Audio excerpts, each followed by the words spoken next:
entre toda esta gente vamos a hacer que de acá arranque la presidencia de Javier Milei.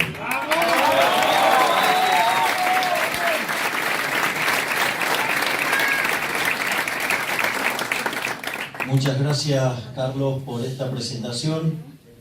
Muchas gracias a cada uno de los que se han hecho presente en esta convocatoria. Y quiero decirles que es muy interesante que haya gente que esté despertando y que se dé cuenta que estamos frente a un cambio de época.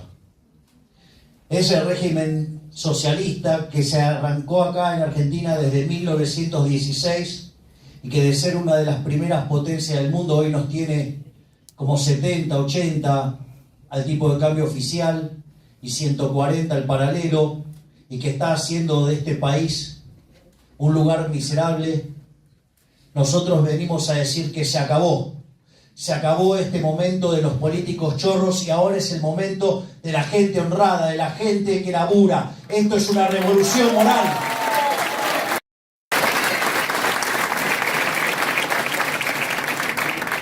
Y sin lugar a dudas, esta revolución moral en este país decadente que parece Sodoma y que, miren qué interesante, porque esas personas que se dieron vuelta quedaron convertidas en sal.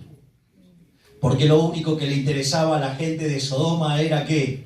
Las guitas y las minas. Sí, era toda una mega orgía, y eso es lo que condena esta casta inmunda que tenemos.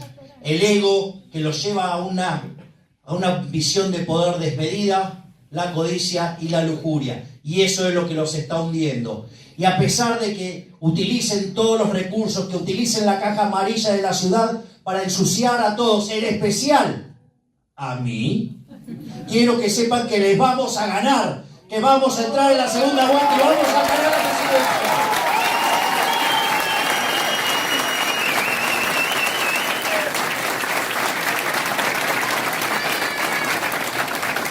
Y volviendo al tema de lo que es un cambio de época, ustedes tienen épocas de cambio, es decir, épocas en las cuales se van concatenando un cambio tras otro, y lo regular es justamente el cambio. Pero esta vez es un cambio de época. Se terminó el momento de estos políticos sinvergüenza. Fíjense que lo que hacen sistemáticamente es menospreciar el trabajo que estamos haciendo. Hablan de gente indignada, de gente enojada, como si ellos no fueran responsables de ese enojo. Y lo que ellos proponen es seguir apostando por ellos de manera no enojados, cuando en realidad, si hay algo que tendríamos que estar, es muy enojados. Porque, ¿cómo se sentiría alguien en un país que produce alimentos para 400 millones de seres humanos, donde la presión fiscal sobre el sector agropecuario es del 60%, es decir, que el maldito Estado se queda con el alimento de 240 millones de seres humanos? ¿Me pueden explicar cómo carajo puede ser que haya 5 millones de argentinos que no le alcanza para morfar si no fuera por estos ladrones hijos de puta?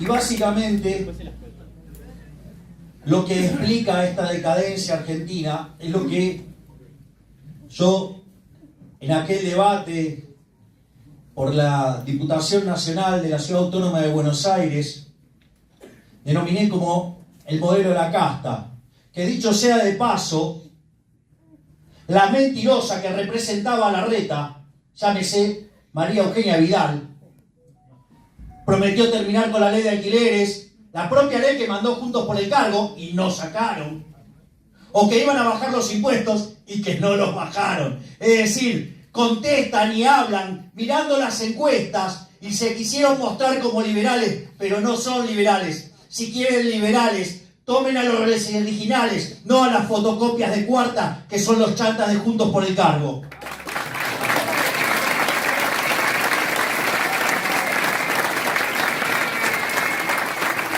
Y en aquel debate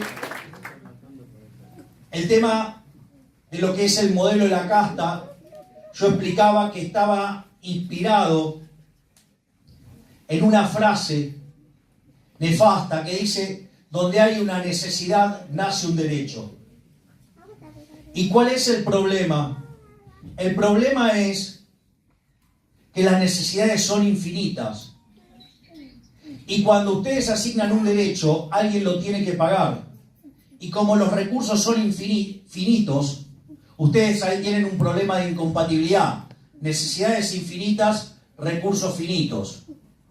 Ahora bien, si yo me tuviera que guiar por eso, como economista, eso no es un problema. Es más, el propio Adam Smith me echaría de la familia si yo dijera que eso es un problema. Porque eso, los economistas, los liberales, eso lo hemos resuelto.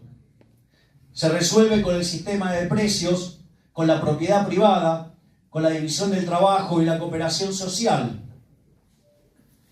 Y básicamente se manifiesta en el sistema de precios. Pero ¿qué es lo que pasa?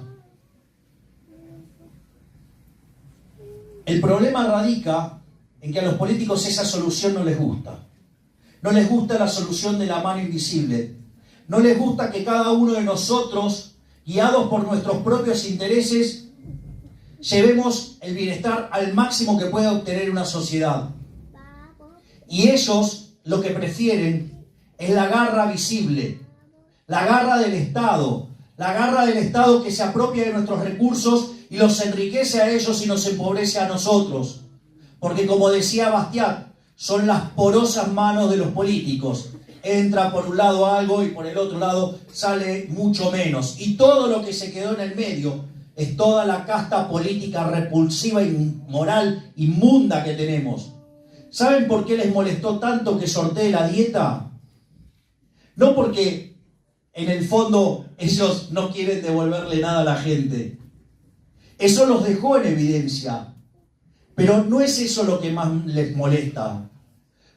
Es por algo, digamos, peor, que 7 diputados, de hecho, pidieron que se me expulse de la Cámara por eso. Digamos, mayoritariamente de Juntos por el Cargo. Obvio, si aman los cargos. Y entonces, ¿por qué, digamos, les molesta tanto? Les molesta tanto porque una de las cosas que ustedes pueden ver es que ganan mucho más que el ciudadano promedio y que el ciudadano mediano, que es el más representativo de todos. Pero como si todo eso fuera poco y que entonces no hay nada de vocacional, en realidad resuelven por la caja, hacen eso por la caja, no por vocación, porque en el sector privado se cagarían de hambre porque son unos inútiles, sino que lo que más les duele es que cuando ustedes miran el nivel de vida que tienen, no lo pueden explicar con esta plata. Es decir, no les cierra el blanco. Y lo que más les molesta es que dejen claro que son una manga de chorros y que están ahí para robarnos a todos nosotros y que transan sobre todo cuando después de una votación en general, transan en los votos en particular. Por eso les gusta tanto quedarse hasta cualquier hora a espaldas de toda la población, porque en ese momento es cuando están transando. Y ese modelo de la casta se manifiesta en déficit fiscal. Cuando ustedes miran la historia económica argentina, hasta la crisis del 30, Argentina más o menos tenía las crisis sincronizadas con Estados Unidos. Pero Argentina desde el inicio del siglo XX hasta ahora ha tenido 22 crisis. De esas 22 crisis, 20 son de origen fiscal, donde se caracteriza por tener un alto déficit fiscal escandaloso. Entonces, cuando aparece el déficit fiscal, ¿cuál es el problema? Que hay que financiarlo. Entonces, ¿qué es lo que primero elige el político basura de la casta? El endeudamiento, que es algo recontra inmoral, es recontra inmoral. Les hago una pregunta: ¿quiénes de ustedes tienen nietos? Levanten la mano. ¡Voy a ser abuela! Eso para los que dicen que solamente hay jóvenes acá. Porque no se dan cuenta de que jóvenes de la cabeza. Si ustedes se van de joda y cuando terminan de irse de joda le pasan la cuenta a su nieto. ¿Cómo lo definirían? ¿Alguien se anima? Sí, digamos, va aproximándome, yo sería un poquito más efusivo. Bien, exacto. Es decir, fíjense que es profundamente inmoral. ¿Por qué? Porque la deuda son impuestos futuros. Y esos impuestos futuros van a cargar sobre nuestros hijos, sobre nuestros nietos, va a cargar hasta sobre personas que aún no han nacido. Es decir, es absolutamente inmoral. De hecho, una de las cosas que yo sugerí para que bajara la violencia en los partos es que a los nenes, cuando salen del vientre de la madre, en lugar de darle un chirlo, le muestren con toda la deuda que nació. ¿Sabe cómo van a gritar?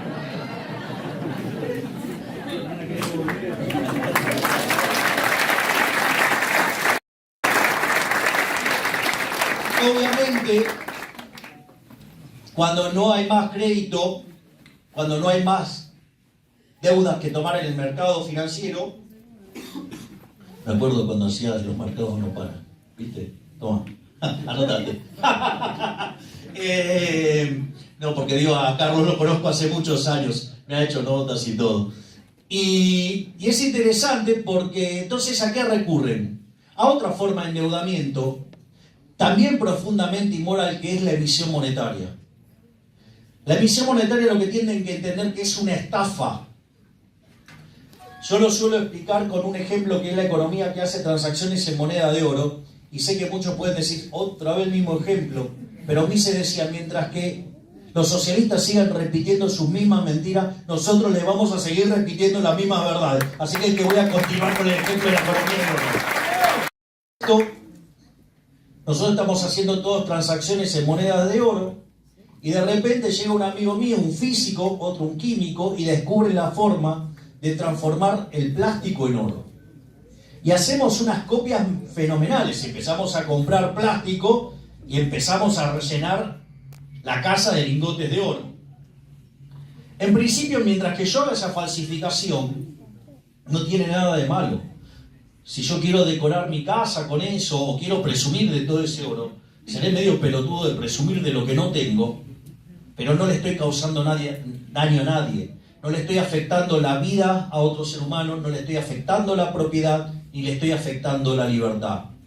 Pero ¿qué pasa si ahora yo tengo uno de esos lingotes y lo vengo a ver a Carlos y digo, hola Carlos, te cambio un lingote por un lingote? No, gracias. Lo primero que diga, che, es raro esto, ¿no? Digo, ¿por qué voy a estar cambiando cosas iguales? Entonces, como Carlos no entra al trato, entonces le digo, ¿y si te doy 2 lingotes por uno? Y Carlos, que ya se la sabe, dice, mirá, cuando la limosna es grande, hasta el santo desconfía. Si los políticos no son tan obvios, no son, digamos, tan estúpidos. Es decir, es cierto que cuando están cegados por la ambición, cometen cosas que hacen que ellos se crean que son impunes, pero hay algunos trucos que los aprendieron. Entonces, ¿qué hacen? Fraccionan esos lingotes en monedas y las mezclan con las monedas de verdad. Y cuando entra todo ese oro adentro de la economía, ¿qué va a pasar con el precio del oro? Va a bajar. Es decir, el poder adquisitivo del oro va a caer. Es decir, que todos los bienes expresados en unidades monetarias suben. ¿Y eso cómo se llama? Inflación. Y la inflación, la contracara de eso es un delito. Es una estafa. Y la estafa viene dada entonces por la emisión de dinero para financiar al fisco. Es interesante cuando estos sátrapas, hijos de puta, inmorales, ladrones, basuras, dicen, no se puede cerrar el Banco Central. Y mandan a sus economistas esclavos para justificar esta estafa. Porque el problema de eliminar el Banco Central principalmente es moral. Porque robar está mal. Después, obviamente, hay una cuestión de índole técnica y hay una cuestión de índole política. La cuestión de índole técnica, nosotros hemos desarrollado una propuesta para hacerlo. Hay otro economista que se llama Emilio Campo, junto a uno de los hijos de Juan Carlos Kachanowski, que en paz descanse, brillante economista. Y ahí, básicamente, ellos también hicieron una propuesta, pero que tiene de interesante, que es mucho más rápido de implementar, lo cual no es trivial a los efectos de bajar la inflación, y por ende nosotros hemos decidido apartar nuestra propuesta e ir con la propuesta de Emilio Campo, porque eso va a hacer que la podamos hacer mucho más rápido y terminar con la inflación. Pero vean que políticos supuestamente progresistas defienden la existencia del Banco Central. ¿Saben cuánto se robó el Banco Central en los últimos 3 años en este gobierno de delincuentes? Solo para considerar uno nada más. Se robó 16 puntos del PBI. Es decir, poco más de 5 puntos del PBI por año. Es decir, esta manga de ladrones nos roban a los argentinos de bien entre 25.000 y 30.000 millones de dólares por año. Por eso no quieren dejar el Banco Central, porque son unos chorros hijos de remil puta, y por eso no lo quieren dejar.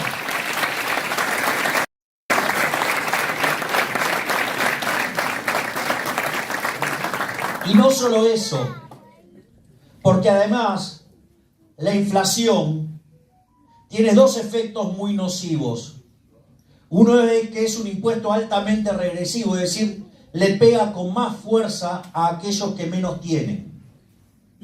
Si ellos se hacen los progresistas y le sacan a los pobres para darle a los ricos, que son los políticos, una cosa verdaderamente increíble.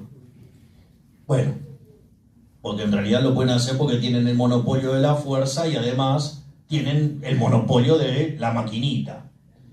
Entonces, además la inflación lo que hace es distorsionar los precios, distorsiona entonces las inversiones y por ende la economía después termina poniendo capital en los lugares que seguramente no tenía que ponerlo, porque si las señales están distorsionadas claramente no sé dónde debería ponerlo, pero está claro que sé que está mal donde lo está haciendo. Y eso a la postre termina destruyendo capital, termina destruyendo la productividad, termina destruyendo los salarios reales, y cuando pasa eso, además con un sistema laboral absolutamente inflexible y anacrónico, termina haciendo no solo que los salarios sean una porquería, que tengamos 45% de pobres, sino que además en los segmentos más acomodados de la sociedad los chicos se van al exterior, aún cuando no pudieran volver nunca más. Mientras que los estratos más bajos, lo que nos encontramos es que las madres tienen miedo de que un día le vuelva frío el hijo, porque lo mataron a los tiros por la droga o estar delinquiendo.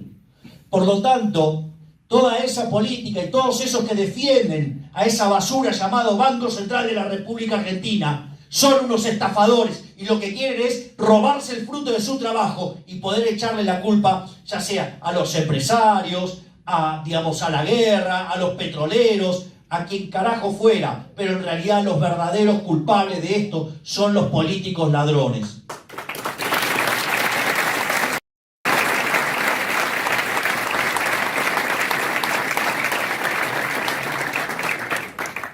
Y una vez que la inflación se desborda y quieren aplicar controles y aparece la escasez y aparecen todos los problemas asociados de los controles, entonces, frente a la inevitable crisis, entonces hacen el ajuste fiscal. Pero el ajuste fiscal siempre recae sobre la gente honesta, sobre la gente de laburo, y nunca cae sobre la basura ladrona de los políticos. Por eso hay un discurso mío en la Cámara donde digo, esta vez el ajuste lo tiene que pagar la política. Y si la política no paga el ajuste, que se lo lleve puesto a todos.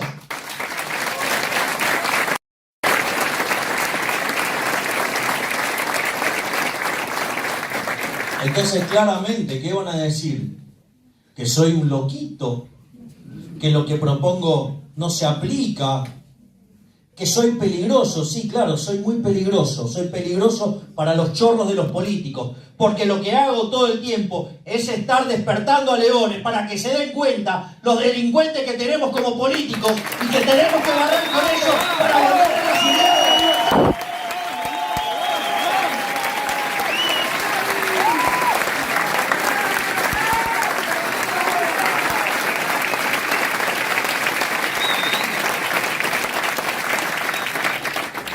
es por eso que desde que iniciamos esa gesta en Plaza Holanda, cuando nos largamos a la competencia por las PASO, yo recuerdo que decían que no íbamos a tener los votos para pasar las PASO. De hecho, un día una periodista me dijo: ustedes, los liberales, son muy simpáticos para estar en la televisión, pero no tienen votos. No pueden pasar las PASO. Es más, nos hicieron la vida imposible para que no tuviéramos partido, y tuvimos partido. Dijeron que no podíamos pasar las PASO y pasamos las PASO. Decían que no íbamos a poder sacar más que el voto en blanco, que perdíamos contra el voto en blanco. Después dijeron que nos llenaba la canasta a la izquierda. Después, no solo eso, sino que además tuvieron que crear una falsa opción liberal, porque ¿quién va a ser liberal y se va a poner a las órdenes de un socialdemócrata con espíritu colectivista y totalitario, como el Siniestro? Y a pesar de todo eso, cuando entramos en la contienda dijeron: no van a poder ni siquiera meter un diputado porque no van a llegar ni al 6%. No solo que las PASO le ganamos a la falsa opción liberal, sino que además terminamos sacando el 17% de los votos. Y no solo eso, sino que cuando ingresamos al Congreso decían: no puede hacer nada un diputado solo gritando. Y yo en el debate les recordé a ese conjunto de impresentables de Juntos por el Cargo una frase del general San Martín, donde hoy se cumple un nuevo aniversario del nacimiento del padre de la patria, que nació un 25 de febrero de 1778, y la frase dice: hace más ruido un hombre solo gritando que 100.000 callados. Y cuando entramos en el Congreso dijeron que no íbamos a poder hacer nada, cuando hoy toda la basura de la casta trata de robarse pedazos del discurso del liberalismo. Y no solo eso, sino que además viven operándonos, viven ensuciándonos, viven diciendo mentiras, y usan para eso periodistas ensobrados que reciben sobres de la caja amarilla para difamar y ensuciar a la única opción liberal. Porque saben que si entramos en el balotaje, si entramos a la segunda vuelta, el futuro argentino es liberal.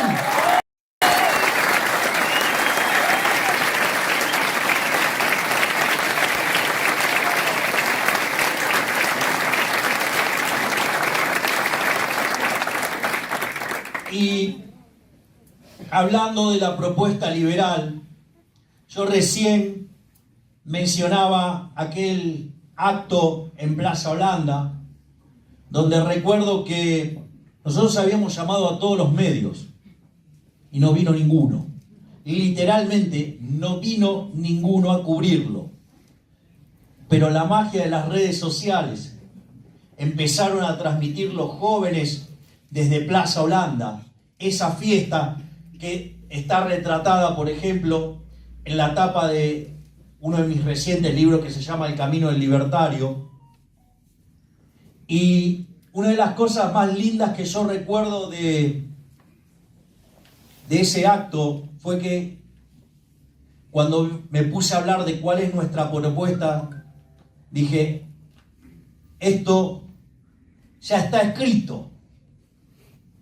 Y en ese momento empecé a citar la definición de liberalismo del máximo prócer de las ideas de la libertad de toda la historia argentina, que es Alberto Venegas Lynch, hijo. Y para mi sorpresa, cuando yo empecé a recitar la definición, todo el público empezó a hacerlo. Y es por eso que a partir de ese acto, todos los actos repetimos siempre esa definición, para que les quede claro lo que nosotros vamos a hacer y cómo pensamos. Y la definición dice que el liberalismo es el respeto irrestricto del proyecto de vida del prójimo, basado en el principio de no agresión y en defensa del derecho a la vida, a la libertad y a la propiedad, cuyas instituciones son la propiedad privada, los mercados libres de intervención estatal, la competencia, la división del trabajo, la cooperación social, y donde solamente se puede ser exitoso sirviendo al prójimo con bienes de mejor calidad a un mejor precio. Por lo tanto, el sistema liberal no solo que es más productivo, sino que abraza un conjunto de valores que son los valores que hicieron grande a Occidente. Y lo interesante es que cuando uno propone esto, dice, no, aquí te habla de cosas impracticables. Para esos que dicen que el loquito habla de cosas impracticables, les cuento que aquellos países que son más libres son 8 veces más ricos que los países reprimidos. Aquellos países que son más libres, el ciudadano del decil más bajo está 11 veces mejor que su par en el país reprimido. Y está el doble de mejor que el 90% del país reprimido. Y es por eso que entonces en los países libres hay 25 veces menos de pobres en el formato estándar y 50 veces menos en el formato extremo. Es más, la gente vive un 25% más. Por lo tanto, ¿dónde está lo que no se puede? Es decir, es que los políticos chorros no quieren ceder sus privilegios. ¿No les alcanza a ver la evidencia de esa manera? Muchas veces suelen negar la evidencia porque yo me acuerdo que un día estaba en un sorteo de la dieta y en una emboscada que me hace un periodista. Obviamente ese periodista viene de la escuela basura, de un medio que vive ensuciándome permanentemente, un medio que quebró y que gracias a que un privado lo levantó, pudo seguir, pero como no cambió el modelo de negocio, sigue quebrado y ahora vive de la caja amarilla, entonces tiene como deporte ensuciarme permanentemente. Y el punto ¿cuál es? Entonces, un pelotudo me dice, economista encima, dice, no, bueno, pero eso no se puede aplicar porque Argentina es un país del sur, esa dicotomía estúpida del norte, del sur. Y le digo, discúlpame, pero yo que sepa, Argentina en el siglo XIX llegó a ser el país más rico del mundo y seguía estando en el hemisferio sur. Es más, te diría que con las comunicaciones de hoy, cómo viaja la información y cómo viaja el conocimiento, el mundo es un pañuelo. Por lo tanto, el argumento era una pelotudez hace 50 años, hoy es muchísimo más grande como pelotudez. Bueno, pero ese hombre, digo, había sido, de hecho manejaba la ANSES y se jactaba de que ganaba 16% y la inflación era 30%. Digo, así que imagínense de cómo vienen sus jubilaciones. Entonces, ese salame invertía en el Fondo de Garantía de Sustentabilidad. Así vamos a ser todos miserables cuando nos querramos jubilar. Entonces, y otro argumento es, no, bueno, pero en realidad vos no podés comparar personas de lugares distintos y todas esas cosas. Entonces, le redoblé la apuesta. Porque yo que sepa, cuando se separó la Alemania en la Alemania oriental, la Alemania comunista y la Alemania occidental, la capitalista, los alemanes eran todos iguales, ¿eh? O sea, venían todos del mismo lugar. Y el fracaso del socialismo real, es decir, el comunismo, en realidad no se dio en 1989 cuando se cayó el muro de la vergüenza y dejó en evidencia el fracaso del socialismo. La verdad es que el socialismo fue derrotado en el año 1961, que fue el año en el cual hubo que construir el muro, porque la gente se iba del lado comunista al lado capitalista. Es decir, como pasa ahora, ¿no? Los cubanos, digamos, enfrentándose a los tiburones, la posibilidad de quedarse muertos para ir al maldito capitalismo. Pero si no les alcanza con el caso de Alemania, pueden mirar el caso del Imperio Austrohúngaro, que fue separado en Austria y en Hungría. Hungría comunista, Austria capitalista. ¿Y a quién le fue mejor? Le fue mucho mejor a los austríacos que a los húngaros.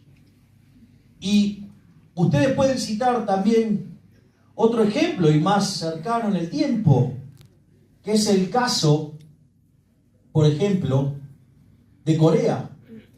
Corea del Norte no les alcanza para comer, mientras que Corea del Sur es una máquina de generar desarrollo. Casi que algunos consideran que Corea del Sur es el país del futuro. Pero si toda esa evidencia no les alcanza, cuando hablan de China, miren lo que era Hong Kong hasta que empezó a ser manipulado por los chinos. Eso también es importante saberlo, porque primero dijeron, cuando Inglaterra, Gran Bretaña le devuelve Hong Kong a los chinos, se supone que no los iba a joder más. Bueno, es solo cuestión del tiempo. Es decir, siempre los comunistas van a traicionar. Aún así sigue siendo mejor vivir en Hong Kong que vivir en China. Y otra cosa que también podemos hacer es el caso de Argentina. Argentina, cuando abrazó las ideas de la libertad, con la Constitución de Alberdi de 1853 y puesta en marcha a partir de 1860, cuando se integra la provincia de Buenos Aires y se define y se funda, por decirlo de alguna manera, la República Argentina. Argentina era un país de bárbaros. Y gracias a gigantes como Urquiza, como Mitre, como Avellaneda, como Sarmiento, como Roca, en 35 años, Argentina se convirtió en el país más rico del mundo. Por lo tanto, que no me vengan a decir que no se puede. Al carajo con el que no se puede, manga de chorros delincuentes.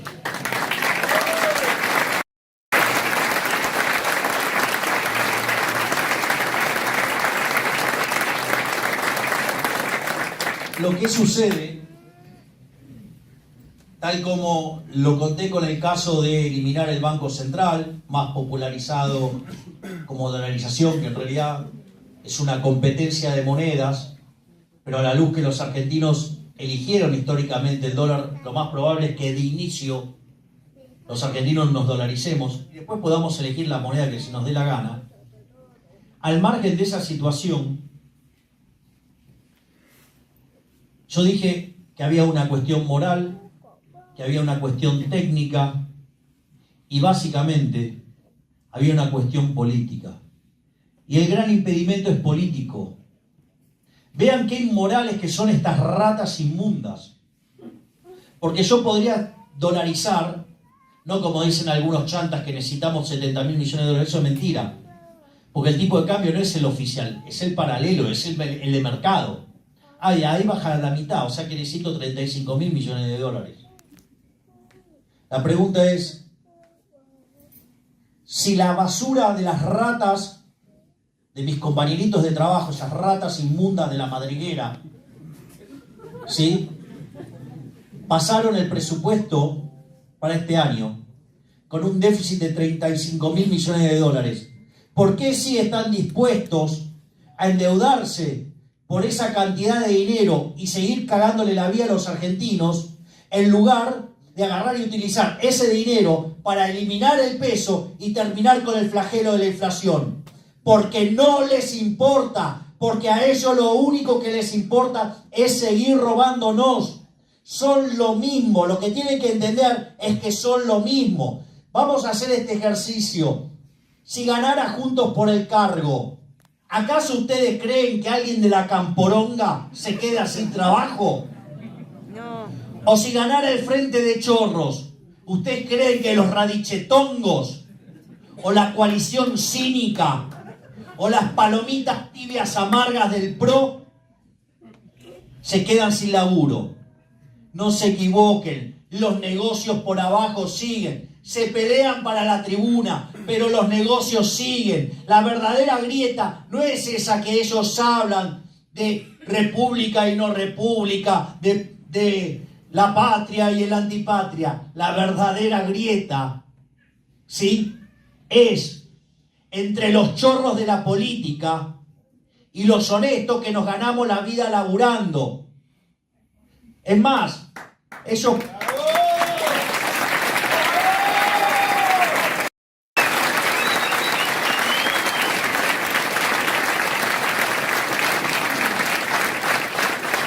Por lo tanto, y para cerrar esta charla,